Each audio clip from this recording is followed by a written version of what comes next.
Hi guys, I am back. This is LeadHer Shift, and I am here with April, and I really want to share some deep conversations with her. I know she has a lot to offer to you guys. And this week, we'll be delving even deeper into leadership and understanding from April's perspective, you know, based on her journey and what she's been through and how she's overcome different challenges and triumphed in the end, and learning from her perspective. So we'll just have a little chit chat here about her story, but then also delve more into how has it shaped her as a leader. And I'm so excited about this. And before we get started, just recently I saw a quote and I've been going over some information that I'm seeing on you, and this quote jumped out to me. So I'm just going to Okay. read it, and I want your perspective on this particular quote. It says, happiness is letting go of what you think your life is supposed to be or supposed to look like and celebrating it for everything that it is. Absolutely. Let that settle with you for a Absolutely. moment. What does that hmm mean when you hear that? What does that mean for April? So, what that means for me is basically just to live in the moment. I think Mm, as leaders, as women, we tend to overthink it, and right. then that causes us to sometimes, become sad or become, live a life of despair. And I think happiness it's more about the moment. There, Right. we've always had challenges, and we're probably going to always have some form of a challenge. So, happiness to me means when I hear that quote, I think about just living in the moment and appreciating the things that you have now and being grateful and being thankful for the small things and not so much as looking at the big picture all the time. Right. So, I think oftentimes we don't. It's so funny. I've been having this conversation more recently now because of COVID, I think. But yes. I think oftentimes we don't take a time to pause and actually celebrate the little things or even things that might Yeah. seem so insignificant, might be even something that's huge to someone else, right? So hmm my question is, what are the little things that April celebrates? What are the little things that gets you really happy to move forward with life? Wow. Just yesterday on my personal Facebook page, I actually posed this question. Oh, Yeah, I said, nice. basically name something that you can think of, even in during these tough times, what you can be grateful for and thankful Yeah. for. And I thought about it. I woke up yesterday morning and, we're in quarantine, and I thought about, I looked over at my husband, and I just felt a sense of gratitude Mm, because I was married before, and it was not a healthy relationship. It was very abusive. It was toxic. And I just was so grateful to be in a situation, where I was happy. mm, We're stuck at home. There's nothing more we can do but be one with whomever in the house with you. And I just felt grateful just to be with my husband at the time, and in a time where things are so challenging and so troubling for a lot of people. So, yeah. for some, it was huge for me. It was huge Mm, for me because I did come from a place where it was not always at a house full of peace, a house that had peace, and a house, that had calmness. It was toxic, and it was aggressive, and it was always, this negative energy. So it was small for some, but it was huge for me. yeah. And it's one of those things where if we don't take those moments, honestly, we might let life pass us by and not Yes. even realize how blessed we are, to be honest. A- So absolutely. I really appreciate you saying that, because oftentimes we get so caught up in the big wins, so to Mm-hmm. speak, and the big Mm-hmm. accomplishments. And just sometimes life is as simple as we are here. We are just being. We're just being, and we are calm and happy, and that's right. It's we just are just calm. I'm not full stop. waking up to a Yeah, fight. I'm not waking yeah, up to, an argument. Just being yeah, able to wake just up and, being. and exhale, Yeah, yeah, yeah, yeah. Oh, that gives me a good a good feeling inside. So Yes. tell me about April. Who is April? Oh, wow. Do we have time? Well, I think, I don't know, where do I start? Well, let me give a little background about who Yeah. I am and where I come from. I am a daughter of a mother who has three girls. I'm the middle. I have a younger sibling and I have an older sibling. And life was challenging for us. My mom was an addict, Mm, and as a result of her addiction, oftentimes my sisters and I would be neglected. We would be left alone at home. And by her not being there because she would leave to feed her addiction, right. I was left to be molested. Mm, Our home life was not stable. We moved a lot, living with relatives, again, being exposed to molestation, abuse, and neglect. And through those years, those childhood years, it was very trying for me. I right. grew up, when I got old enough in my teen years, I became very rebellious. I wanted to I call myself being free of what I was going through at home. Mm, During my teen years, my mom was still an addict. My dad wasn't really present. So I kind of pretty much raised myself. I right. was telling a friend of mine a long time ago, I don't remember having to answer to anyone. And I don't know how Mm, that sounds, for most people, but just imagine a child or a teenager never having to answer to anyone. I wasn't mm, accountable to anyone. I did my own thing. I never had someone on top of me about my grades, asking for a report card. I pretty much did what I wanted, with little to no supervision. right. I got pregnant at 18, and Mm, I had my first child at 19 years old. And again, just trying to find myself and live this life that I don't know, it was just toxic and just unruly and unhappy. But the birth of my baby changed something for me.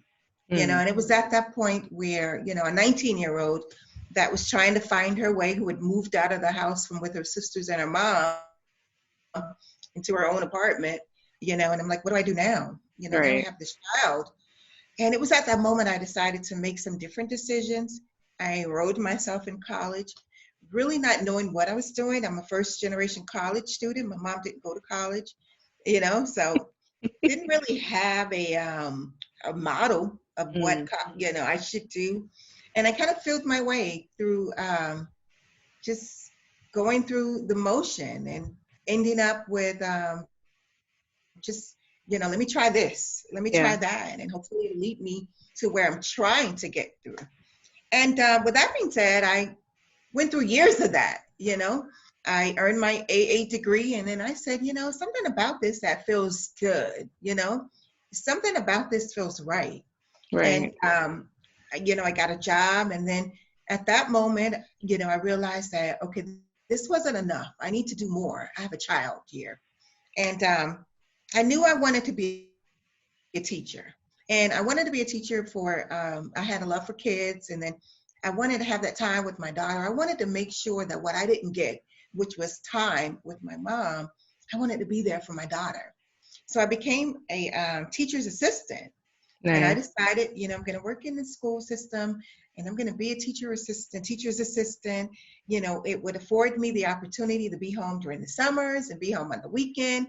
And then I can spend this time with my daughter, you know. And then I was doing a good job at it. And someone said, you should become a teacher. And I'm like, no, but, I don't know about that, but let me try. So I ended up finding my way back at the university. I went to school again. I earned my bachelor's degree, and then I became a teacher. And then I started teaching, and someone said, you'll be a really good administrator. And I'm like, no, me? you know? And long story short, I went back to school and I got my educational leadership degree, a master's, and then a specialist degree. And then I became an assistant principal. So you have a young girl that basically has gone through many trials and many tribulations. I had a whole lot of neglect and rejection, molestation, abuse, but I was determined and I was committed to make a better life for my daughter and not allow what I went through to hold me back and not afford a better life for her. And I ended up getting married and Mm. having another child. And life happened from there, you know. Right. So I tell this story of going from teacher assistant to a school leader because it for me it was something to be celebrated, you know. Yeah, for And sure. it was to be celebrated because I never had the role models or the support or the resources to help me. It was just divine. It was divine Mm. that it even occurred because, you know, with no guidance, no support, you know, no resources, I often wondered how it ever had really happened, you know? Yeah, So that's the short version of a little bit of what has happened for me. right. And there's so much that we could unpack here, but Hmm. I think one of the questions that comes to mind is why? Because I know, okay, there are many females out there who go through such similar circumstances, Hmm. and there are young teen moms and they go the other way. And by Yes. the other way, I mean, you know, don't strive for excellence, aren't ambitious, just sometimes there might even be situations where they repeat the cycle of doing just that. So my question Hmm. to you is, okay, so yes, your child at the time was your inspiration, but there must be something deeper, and there must be something more to that, I am assuming. What do I you think believe, that why was for you? you know what? I believe the why for me was more innate. It was something Mm, that I always felt I was obligated to do. I right. felt that I was obligated to do better and to become more. Mm, Um, there was I always had this small voice inside of me that said, this story or this journey that I traveled is going to be to help someone else. And right. certainly I find myself doing that now, coaching ladies through some of the things that I've gone through. You know, I like to call myself the level up queen because, Love it. yeah, because I've learned to level up through the obstacles, you know, and Mm, it was basically one level at a time, mm, not not having the big picture as a, you know, as a model or a framework. I just took it one level at a time. You know, I mm, went from an AA degree to a bachelor's to a master's to a specialist, yeah, not, you know, again, not looking at the big picture. And I didn't start at the AA saying, one day I'm going to get my specialist. I yeah. just took, you know, I did it one level at a time. And I Mm, did it because I knew that I needed to be better. And I knew that what I had as a visual for me, the neglect and the living from house to house and to coming home and seeing your furniture and your clothing on the front lawn. What I did know for sure is that I did not want that for myself. And I mm, did not want that for my kids. yeah, So my why would be what I knew for sure. And what I knew for sure is I could not expose my child to the conditions that I was exposed to if I could help it. And mm, and number two was I knew it was better. I knew it was better out there. yeah, I knew it was better, and I know that, you know, there are challenges, and we all have them. But I also know that you're capable of overcoming challenges too. And I held yeah, on to that. I held on to the other side. I knew that there's always the other side of whatever it is that you're going through. And so I would hold on to the other side. You know, I'm mm. just going to work until I see what's on the other side for me. And that was my mindset. Well, firstly, thank you. Thank you for pushing through because, your story is truly inspirational. I mean, we'll probably have a conversation after this, but Absolutely. it really, I'm really intrigued by how persons overcome adversity, right?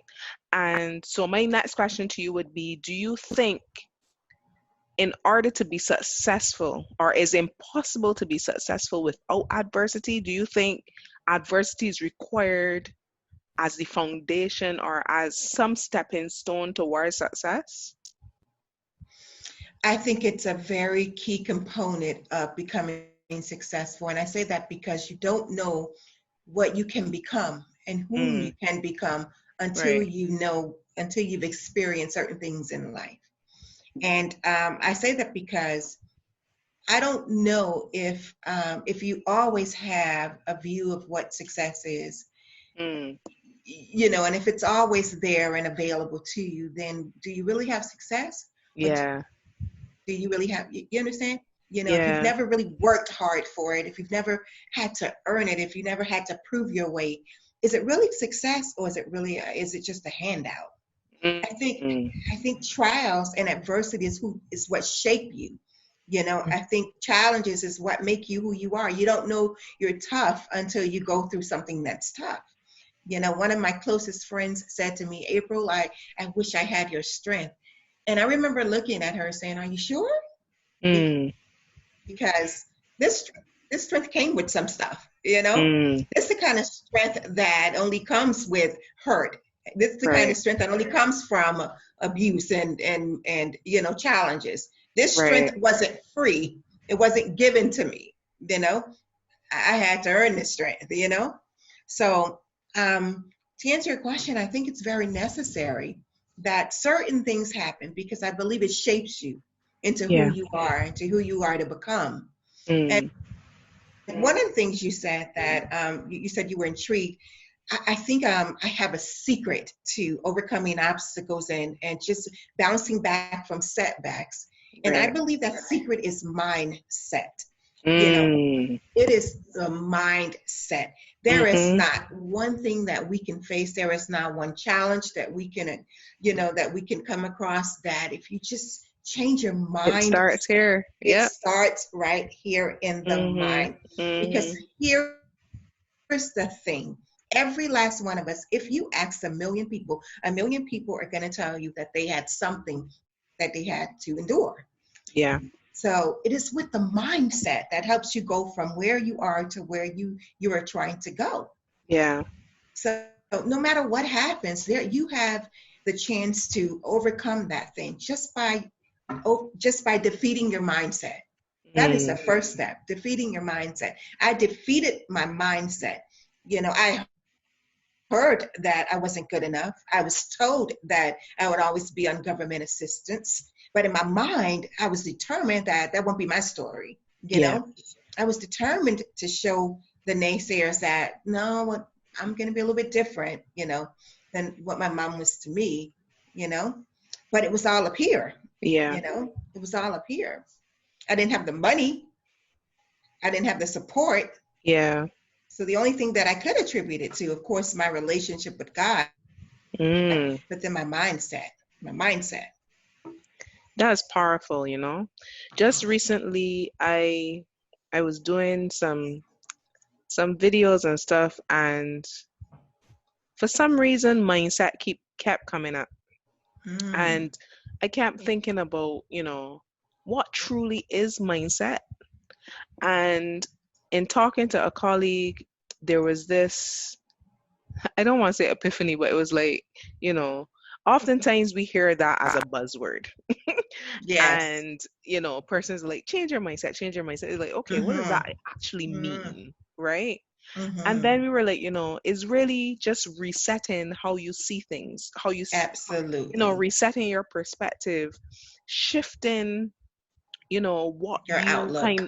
shifting your outlook on what you want to achieve. And, you know, it reminds me of this saying that goes along the lines of, is it really that because we often say, I'm trying to find myself as well. So Mm-hmm. in building a mindset, I'm trying to find myself. I'm trying Mm-hmm. to shape this mindset, right? But is it that we're trying to find ourselves, or is it that we have to recreate ourselves? You have to You know, recreate. you have to kind of Mm-hmm. get to that place where you want to Mm-hmm. shift, right? Absolutely. So it brings me to the next question. I mean, this is powerful stuff, right? It brings me to the next question of, would you say your leadership, how you understood leadership rather, and you can tell me at which point, but would you say that started with you as a teen mom, where you now had this little being essentially with a blank slate that Mm-hmm. their life was in your hands essentially? Would you say it started there, or did it start before? Where did your understanding of leadership happen? Where was that shift that occurred? Oh, honestly, it did not start at, when I had the birth of my child. It started Mm, when I was a full woman. right, It started after going through some things and growing through some things. right, It was a matter of just waking up one day and saying, you know what? This is the life I have, but this is the life I want, right. you know? So what can I do to create the life that I want? You Mm, said something earlier. You said that, you know, do we find ourselves trying to find ourselves? I don't mm, think we find ourselves. I think we recreate, yeah, because who you are, that's who you are. You yeah. know, I read something before that said, if you spend money frivolously now, when you get $1 million, you'll still spend money frivolously. You True, know, you know, true. if Yeah, you know what I'm saying, so if you unless you do the work of recreating yourself, right. unless you put in the work of growing and maturing and healing and developing, who you are remains who you are. So we don't really Right. find ourselves. You know who you are. I know Yeah. that if the right buttons are pushed, I could possibly go from 0 to 100. I True. know that, Yeah. but I also know that I've been working on myself, and Mm, I've learned to find, stillness in the chaos. yeah. I've learned to calm myself. I learned to count to 10. I learned to, so I don't know if we ever find ourselves. I think we always know who we are. I think who we are is who we are. I think we Yeah. design ourselves, and I think we recreate ourselves. And that's the Mm, difference. That's the difference in the mindset. Because when mm, you're finding yourself, you still remain the same. But when you're rediscovering yourself or recreating yourself, you're doing the work, because you've mm, realized in your mind that a change has to happen from who you are. In order to become who you want to be, you got to create a different mindset from the one that who you are, yeah. from the one who sees you for who you used to be, who you are. Yeah. What shifted for April? Why is April no longer an assistant principal? What what shifted for you? What is it that you said, you know what? I need to move forward. I started on a journey of being free. you Mm, know After years of childhood abuse and neglect, and just rejection. um Teenage years are tough. I get married at a young age. That's tough. I actually got married again. My mhm. first husband had a child on me during our marriage. Right. He was very emotionally and verbally abusive. So I endured that. After having a house foreclosed on me, after having a car repossessed, after having a teenage daughter, that was unruly, just challenges after challenges. At some Mm, point, I got to the point where I said, you know what? Everything I do from here on out has to be about me. yeah. I lived for my children. I did the best that I thought I could do. I gave them the foundation. I made sure they had a good education. They always had a roof over their head. Um, I was a good wife. I was a good mother. I was a good employee, but I wasn't happy. You know, I was at Mm, a place where I was not happy and I wasn't fulfilled. So if I'm doing everything right for my children and for my husband and even forgiving my mom, and now we have a relationship, but I still have a void, I realized that I was just finding myself, mm, you know? And it was at that moment I made a shift to say, you know what? My mindset now is going to be, I'm going to become the woman that I'm choosing to be. I'm going to mm, become, whole. I'm going to become complete. I'm going to do the things that make me happy, and I'm no longer going to do the things that stay with the people that cause me the pain. And so the shift started happening there in my head, in my mind. I said, I like what I do as an assistant principal, but I wasn't whole. right. I wasn't, I was at home. Mm, it wasn't, I did not feel complete. It was a job for me. And I didn't mm, want a job. I wanted a journey, mm, you know. Yes, I served in the capacity of an administrator, and I helped teachers and I helped countless children, but it didn't bring that level of joy that I had been searching for, you know. I knew that joy was still available to me. I knew it was still available to me. And I was hell-bent on finding that joy. I'd experienced enough pain.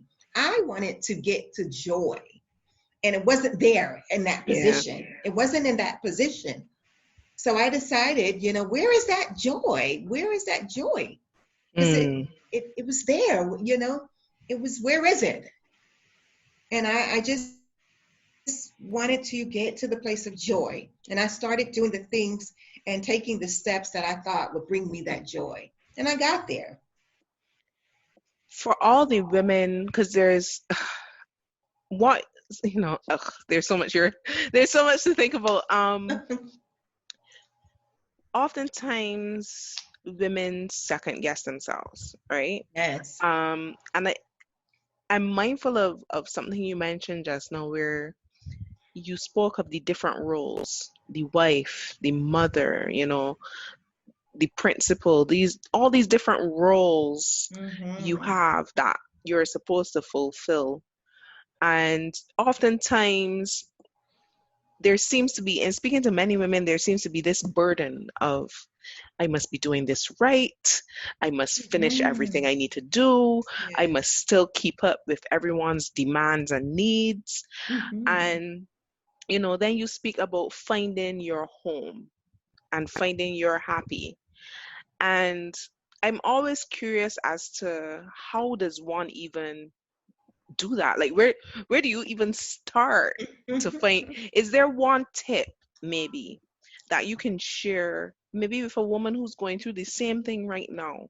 What's Mm-hmm. one thing, one step that they can take right now to help them toward the process of finding their home? Oh, I would have to say to get free. And I mean that with everything in me, to get free from others' opinion of you, to Mm, get free from who people say you should become. mm, The natural progression for me was to stay and continue my journey of administration. That's what my family said, that's what my friends thought, but that's not what I wanted, right. So I got free from who everyone else said I should become and what everyone else said I should do. And I just was free. I rested in the fact that, yeah, I got a lot of curves and I need to lose weight, but you know what it is right now. Yeah. I'm free of the burden of, trying to become this woman that everyone else thought I should be.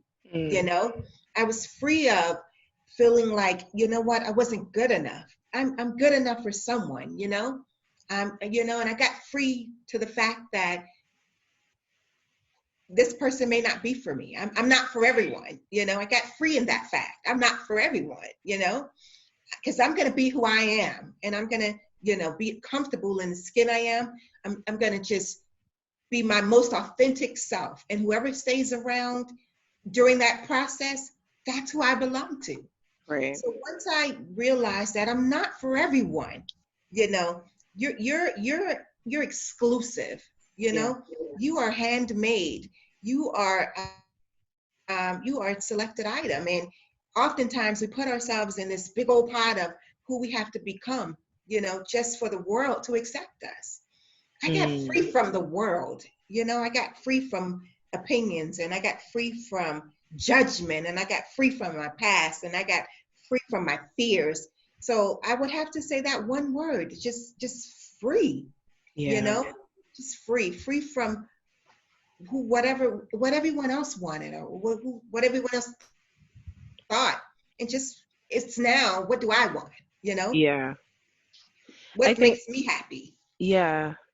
I think oftentimes we are so busy looking at other people and hearing other person's opinions, and even sometimes scrolling social media, for example, Oh, and trying to pull from everyone else's, yes, pool of who they are to create yes. who you want to be. And It is sometimes you create that false negative of, this is not really who I am, you exactly. know?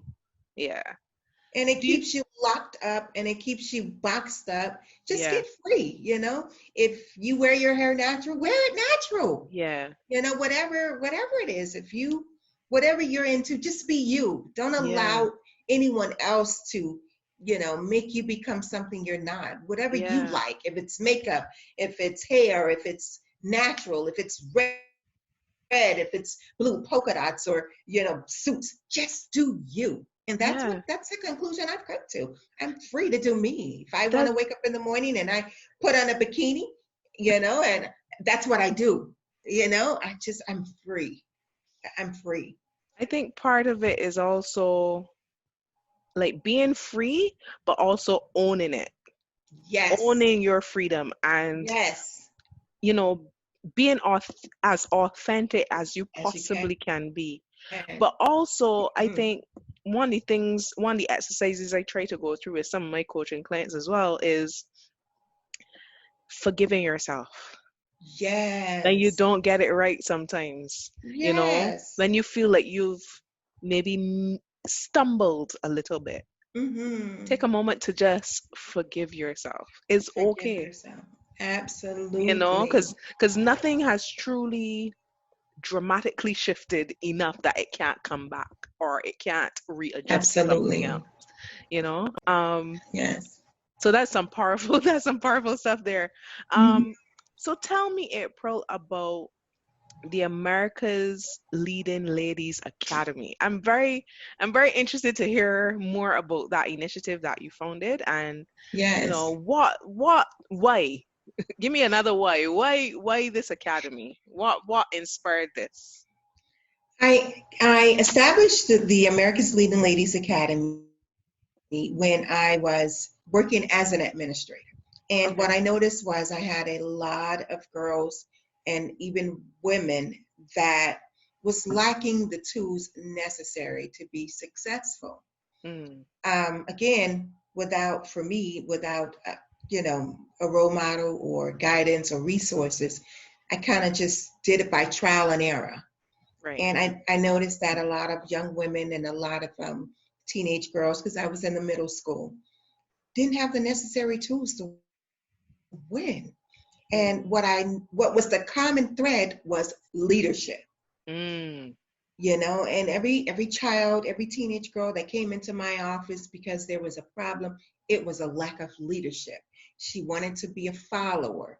Or I mm, did it because this one dared me. Or mm, I wear my hair like this because she wears her hair like that. It was all about the lack of leadership.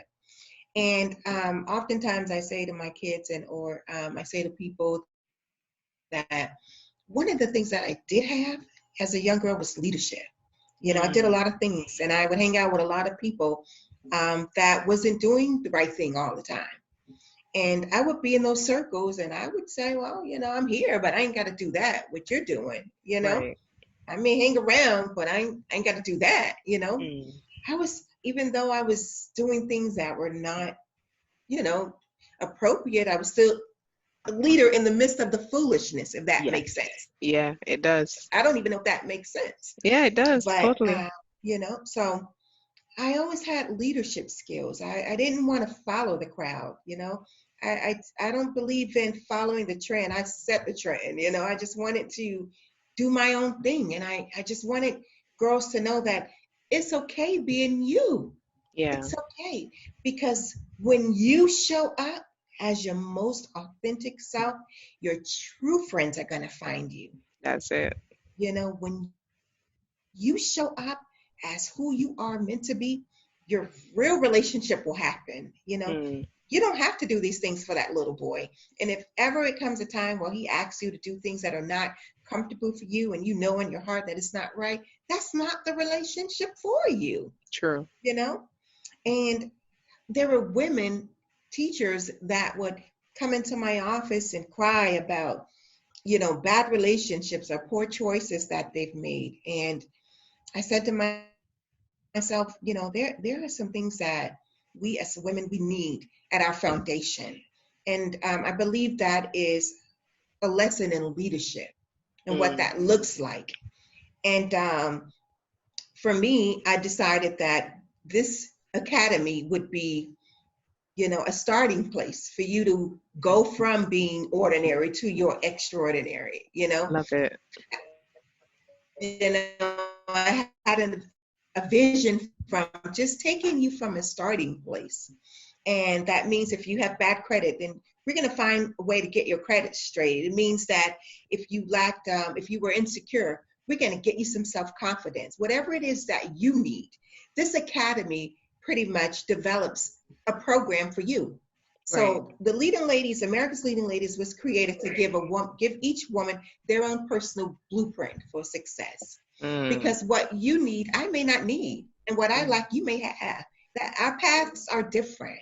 We all are individuals, but every program is created with one woman in mind, true. you know, and we all don't need the same thing. We all don't need the same thing. What I needed was I needed support, you know. Right. I lived a life where I always felt rejected, you know, and neglected. So I just needed someone to say, girl, you know, I got you know, to hold my hand, or to give me a hug, to say, I'm here for you when times get hard. And that may not be what you needed, you know. So Yeah. with this academy, it gives you a personal blueprint. I call it a personal leadership plan for Nice. getting to the very best version of you. Mm, And through that organization was birthed the April D. Graham Leadership Coaching um, Business is what I do now. So I do the mentoring organization as my give back to the young ladies, teen ladies, and or young ladies that's still trying to rediscover themselves. And then I coach ladies that, you know, just gets who are stuck and need that extra push to get to their next level. You know, right. I tell my husband it's levels to this thing. So I just help you get to your next level. It's levels to this, you know? Stop it. Yes, You it's say levels that, to right? this. But I say that to Mhm. my husband Is almost it? every week. I That's kid you right. not. I said there's levels to this thing. It's You said levels to it. this. It is levels to this. Ah, But you said it. think about it. It's levels from becoming a girl to becoming a woman. It's Yeah. levels to being in debt to becoming debt free. It's Yeah. levels to becoming, you know, to coming from, you know, an unhappy place to joy. It's Mm, levels to this thing. yeah. So I try to give you, you know, help you get through your levels. That is amazing. And it's so funny because I was intrigued particularly by that because I founded an organization a few years ago called I Am a Girl. And a lot of the premise of that is pretty much some of what your organization is built around in the sense that it's guiding young girls or young women to Mhm. see their true value, to see their true Yes. worth, and to understand that resilience is something you can build, Hmm. and all the other skill sets and all the other parts of your personality you have, right? So I felt a kindred spirit here, I should say, in seeing that such an organization that exists out there, and I know there are many, but it's Yes. so beautiful to see when young women have a community that they can thrive around. Because Yes. there's always this perception that we We can't work have to together. we have to compete. There's always we always at Hmm. loggerheads. So that's Yes. my question to you. Was your perspective on women like working and leading together? What does that look like for April? Oh man, I live by that. I believe young girls who are still developing, they compete. Real women collaborate Mm, because we know the power in coming together. We understand that it's necessary, for us to put a team, to have a team, to help these women, to help the ladies that we're leading. right. So what that looks like for me is just, unity. Yes, It takes a village to it even does. raise, or to help develop the girls that are coming, behind us. It takes a village. So Yeah. I understand that I understand the power in a partnership, you know. Mm, I understand what collaboration can do for a whole generation. I understand that. And I think it's so necessary yeah. because we are fragmented already as a people, but then as a community of women, we tend to be fragmented, when Mm, if we just operated as a whole. And what that mm, looks like is just supporting one another. Just right. imagine what we could do. Just Yeah, imagine what we could do. it's true. It's true.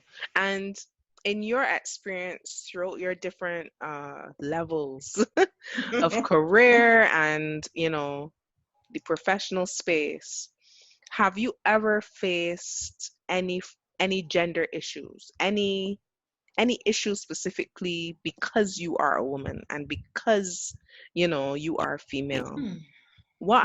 Is there anything that you can maybe point to in terms of a story that you could share? The only thing that I could think of off the top of my head, I don't know if it was gender Mm-hmm. or just more, but well, the situation was, and it kind of guided my decision to leave the school system. When I was the assistant principal, my boss called me in to tell me that he was being promoted. Right. Now, I was placed at a school where the principal and we were the first administrators of the school. So Oh, we nice. opened this particular school. We were the first administrators. We opened it, and so we were appointed.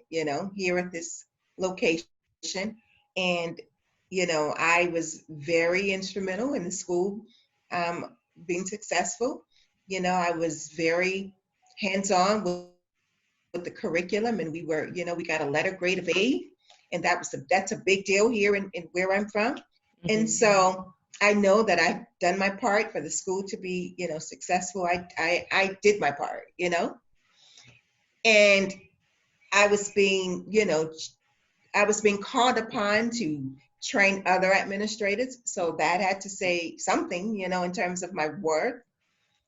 And when my principal got promoted, you would think that they would place me in that position. I Yeah. was ready to go, I was ready to just move right up into the position. And they placed a male there. And Mm, yes, and I was told this school was a challenging school. It was challenging in terms of the discipline. And I was told that, this was a school that needed, male figure, to be present. So I don't know if that was the case. mm, I don't know if that was truly why they decided to place a male there when I was there ready to become the next administrator of the school. But it happened. It mm. happened. And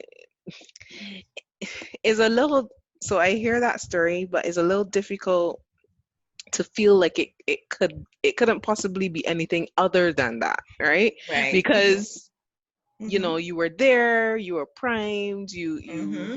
you started there and Mm-hmm. I you was had doing the the work. experience. Yep. No one knew that school better than my boss and myself. We knew that Yeah. we were the only two who knew the dynamics of the Yeah. school. Yeah. Yeah. That's interesting. And how did that make you feel? Um, feel Ooh, in terms of going through and feeling overlooked in that sense? that's a big one. Because it brought me back to the place of rejection that I felt from my mom. Mm, So here I am, 40 years old at the time, saying, gosh, again, at mm, 40, I'm being rejected again, you know? I'm always working hard trying to prove myself, and still that's not good enough. right. So it kind of took me back to that place of rejection, Mm, and me feeling like, you know what, here again, I'm not good enough. So that is why I started this journey of being free. right. That is probably one of the things that catapulted me into this new mindset of, you know what, I know I worked hard at this place. I know that there was nothing more I could do to prove my worth, and that wasn't good enough. So everything from here on out is about me getting to that place called joy. Nice. Mhm. And for you, in all, I mean, you've had a myriad of experiences, Mhm. professionally, personally. How would you define leadership? Like, when you hear the word, like, what does it truly mean to you? When I hear leadership, I think the first thing that comes to mind is servitude. I Mm, think of serving. I think you cannot be a good leader without being a good servant. right. Um, I'm a boss. I own my own childcare facility, Mm-hmm. but I'm there sweeping floors and cleaning faces and changing diapers and doing whatever it is the other ladies do, the other workers do, I just see myself as a servant, someone that's here to do something that's bigger than me. You know, People hear the title leader and they think that that's the boss that sits at the desk and, we make all the decisions. No, a good leader involves a team. They don't make Right. all of the decisions. A good leader, do the same job that they're requiring of their employees. A good leader, Mm, they start from the act of service first. yeah, And my motto is I serve my students first, I serve my staff next, and then I serve myself. right. So that's what leadership looks like for me, Yeah. about serving.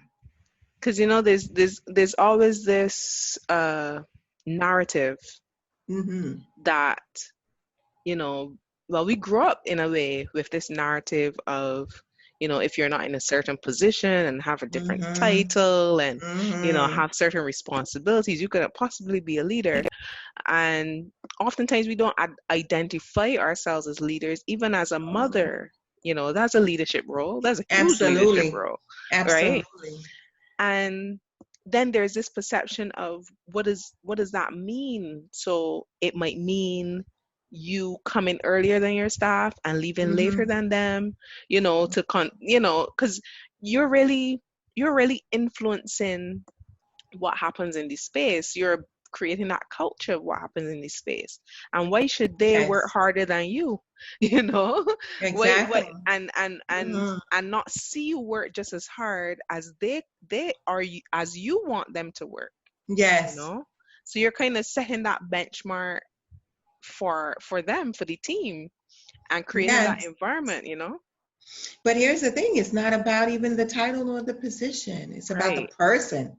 It's right. about the person. There's children who are leaders, you know. Yes. Yes. So it can be, it's about more about the person and what you're doing to develop others and to lead others. What example are you setting? Yeah. Sometimes leaders are leaders, they're not good leaders, but they're still leaders. Yes. They persuade you to do things that are, not good, but in their own right, they're still leaders. That's it. So I see leadership as just serving to develop, create, or either, to help something grow that's bigger than you. It's Uh, outside of you. yeah. And as an entrepreneur, as someone who started different ventures, as someone who has been at the starting point of different ideas, you had an idea and you ran with it. Hmm. You know, what would you say is some of the key things to have in building businesses, in building, the life that you want to build? What's some of the key things you have to have in your toolbox? Oh, well, first and foremost for me is my faith. Mm, I believe that we all have to have something to believe in. right. And whatever that is that, you believe in, you got to be able to go back to that thing. You got to be able to hold on to that. And for me, it was my faith in God.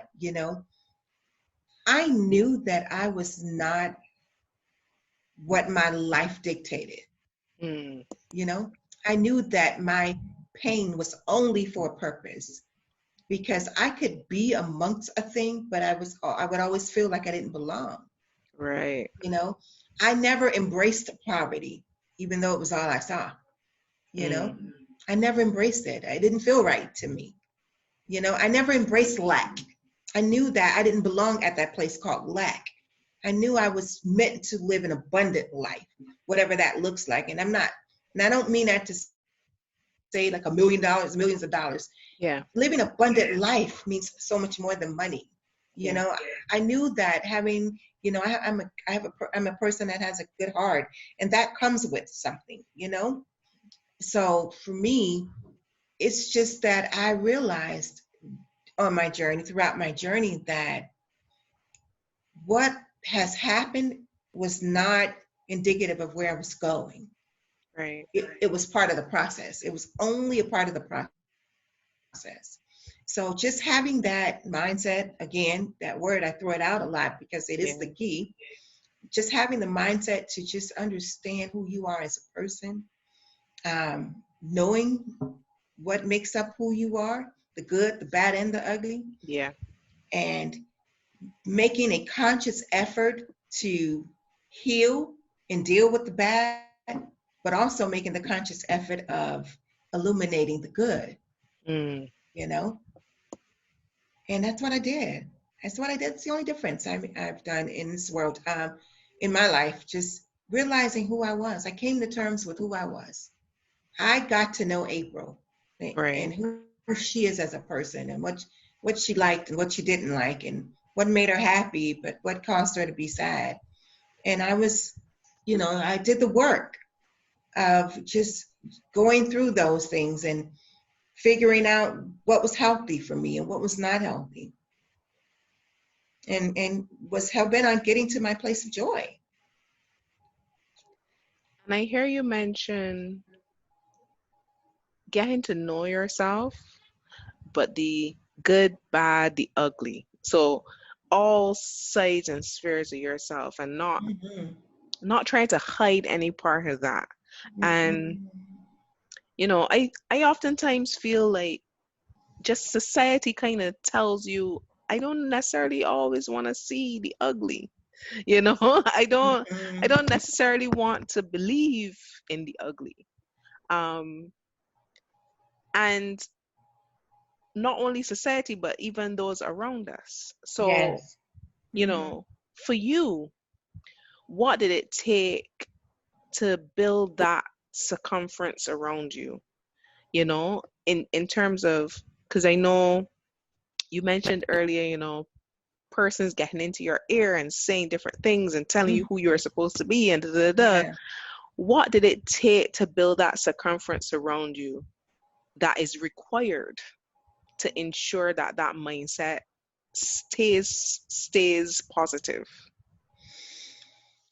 Because I tried being what everybody else thought. I tried to dress like what everyone said, you, a girl, that's a big girl, you should dress, you shouldn't wear sexy clothes because, Mm, or you shouldn't do this because you're this. And I tried all of that stuff. But it was just me realizing that I am this person. And it even went so far as me writing a list out of right. who I am, those things that I love about myself, and Mm, those things that I need to change about myself.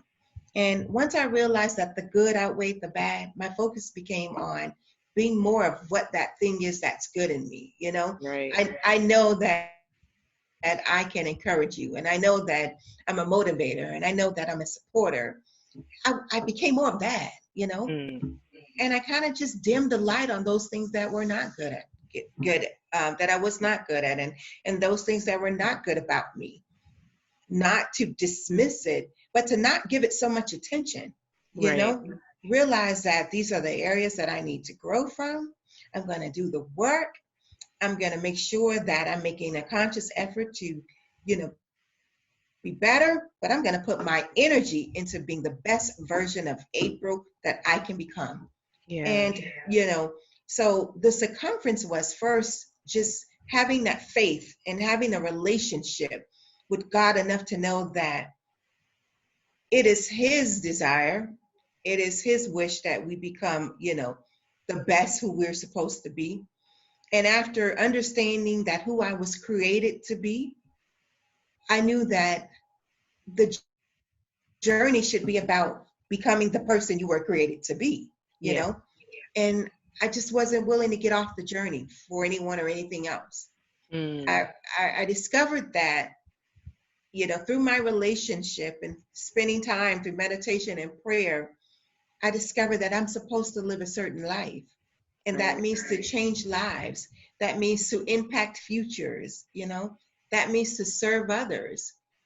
So if it didn't look like serving or changing or impacting or empowering, I don't want any parts of it.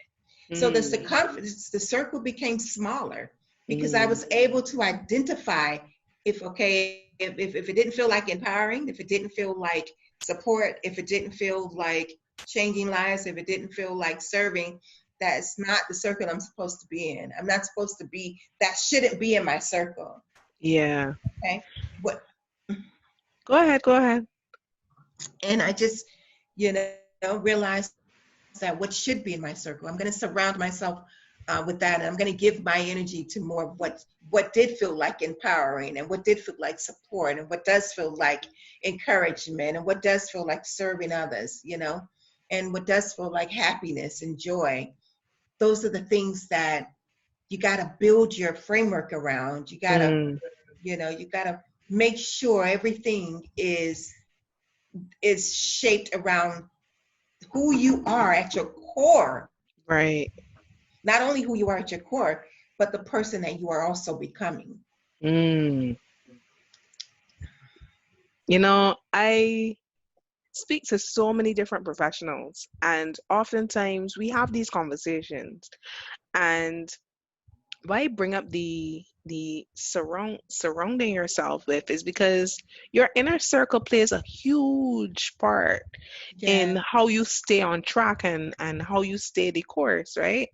And oftentimes I hear persons in three different categories. So Mm-hmm. I'm so glad to hear you say, the circle got smaller. Yes. Um, Oftentimes persons don't necessarily reduce their circle. Sometimes their circle might get bigger, which is Mm. another extreme. But Yes. then sometimes their circle remains the The same, same. which is often concerning. Because And you're not growing. yeah, and is that question, I've heard persons say, well, you know, I know me, so they can be there, but I may not necessarily pay attention to them. So they exist in this space, but Mm.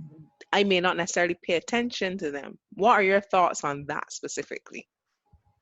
Oh, I find that concerning for several reasons because I think we should always be present. Mm. And if something doesn't exist to you, then either you're not present or you're not aware of what's happening in your everyday. Right. Because everything you do, every person that you encounter, every relationship that you're in, every situation is a little bit of who you are Mm. or what you are allowing in your space. And whatever that thing is, it tends to shape you. If you're constantly around the negative and you're constantly being available to what's unhealthy or what's unnatural or what doesn't feel right, that's what you're going to become, you know. Mm. So if you're once you get in touch with who you are and once you decide to make your journey of becoming, you kind of put boundaries up now. Yeah. So what I would allow before, I'm not willing to engage in that right now. Mm. Where I once accepted, I'm going to reject this time. Right.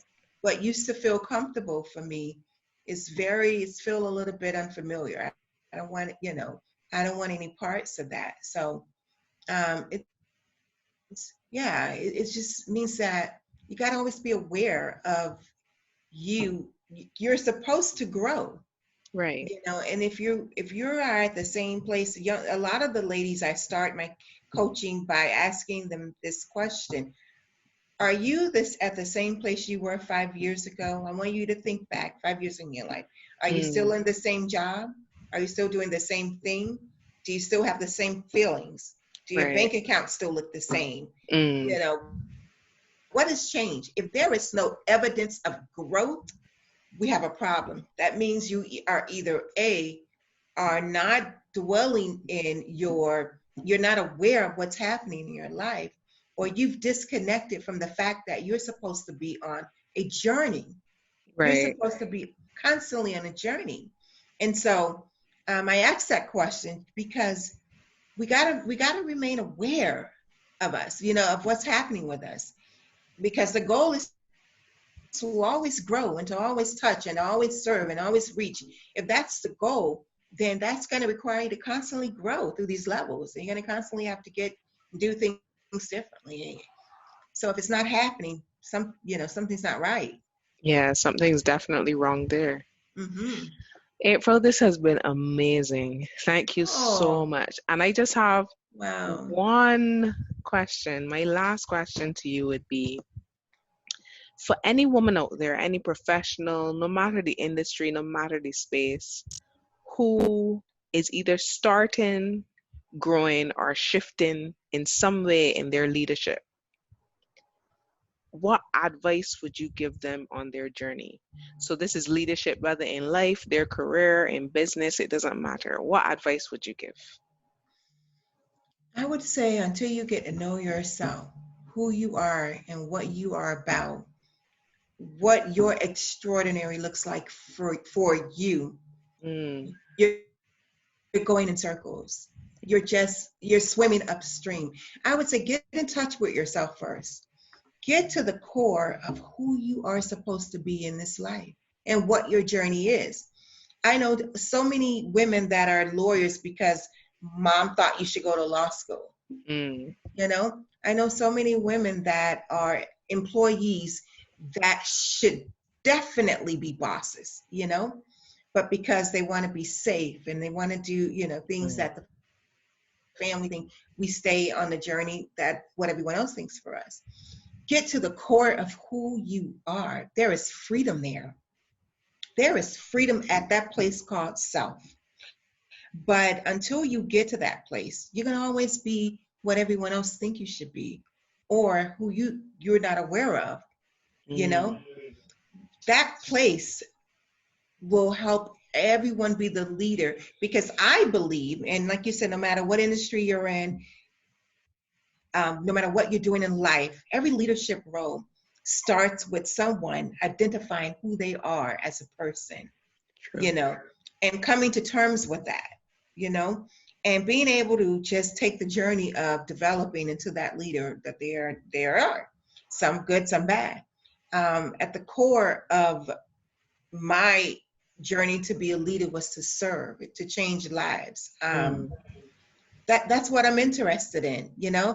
I'm not interested anymore in coaching you to get money. I'm interested in coaching you into changing generations. mm, That's at the core of who I am now.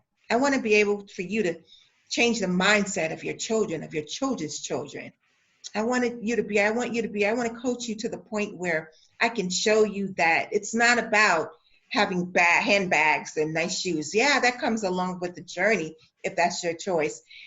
But I want to set something up for you. I want to put you on a path where you can leave a legacy for your children to be able to say, mm, you know what, obstacles are going to come.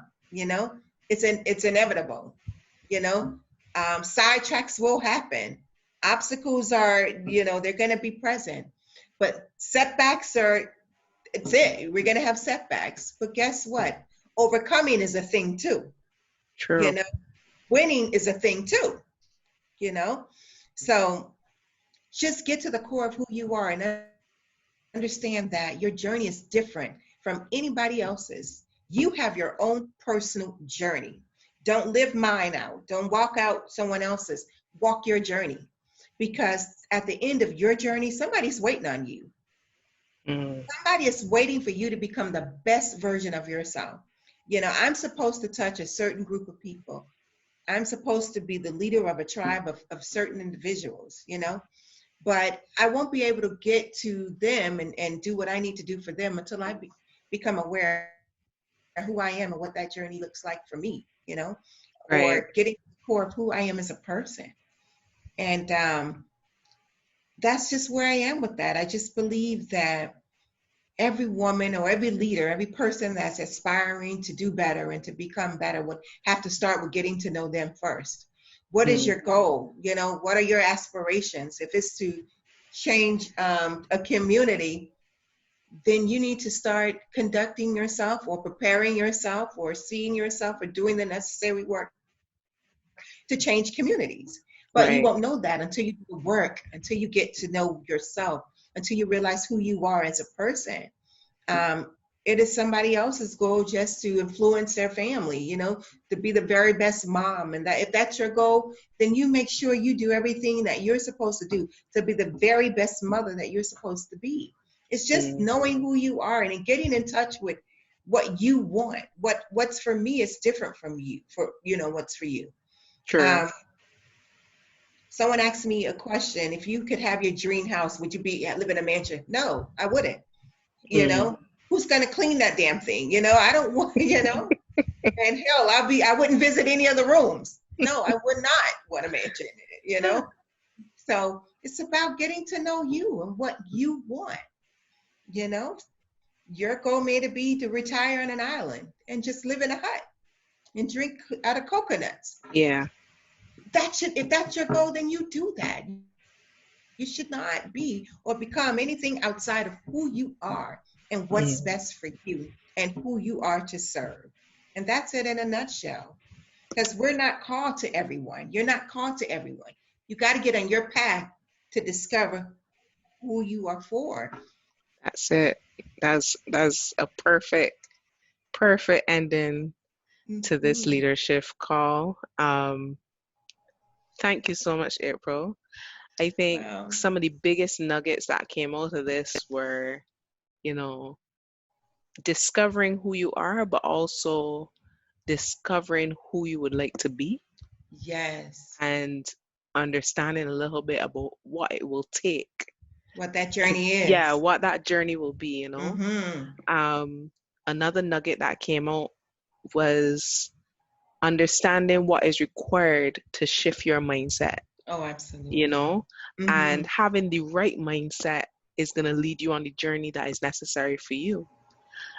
And I also took away, there's different ways to influence, there's different ways Mm-hmm.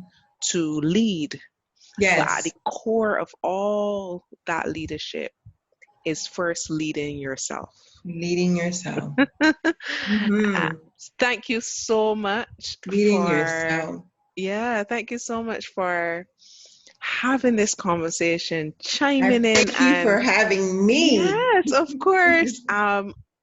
We should have this conversation again. I don't know, but I feel truly blessed to be able to hear Mm. your story, and I've taken so much from it myself, and I know that others who will listen to this will as well. So thank you a lot, April, Thank you for for being having here, me. and we'll be in touch. Thank you for this opportunity. Of course, no problem at all.